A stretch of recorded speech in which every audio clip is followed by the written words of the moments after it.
அடுத்ததா ஈரோட்ல தனியார் கல்லூரி பேருந்து மேல கிரேன் மோதி விபத்து ஏற்பட்ட சம்பவம் பரபரப்பை ஏற்படுத்தி இருக்கு. அந்த காட்சிகளை முதல்ல பார்ப்போம்.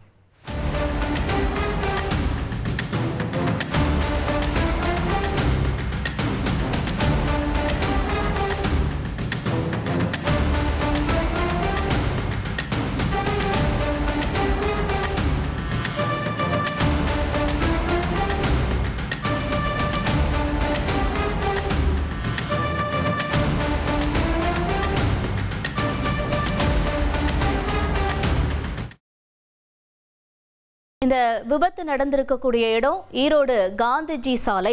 தனியார் கல்லூரி பேருந்து ஒன்று அந்த சாலை வழியா போயிட்டு இருந்தப்ப மார்க்கெட் பகுதியிலிருந்து வந்த கிரேன் நிலை தடுமாறி பேருந்து மேல மோதி கவிழ்ந்திருக்கு. இந்த விபத்துல பேருந்தினுடைய முன்பக்கம் சேதமடைஞ்ச நிலையில பேருந்தில் இருந்த 50க்கும் மேற்பட்ட கல்லூரி மாணவர்கள் அதிர்ஷ்டவசமா உயிர் தப்பியிருக்காங்க.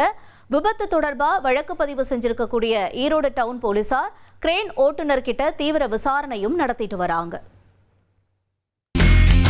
இனி செல்லும் இடமெல்லாம் செய்தி. தந்தை டிவியின் வாட்ஸ்அப் சேனலை ஃபாலோ பண்ணினா செல்லருக்கும் இடமெல்லாம் செய்தி.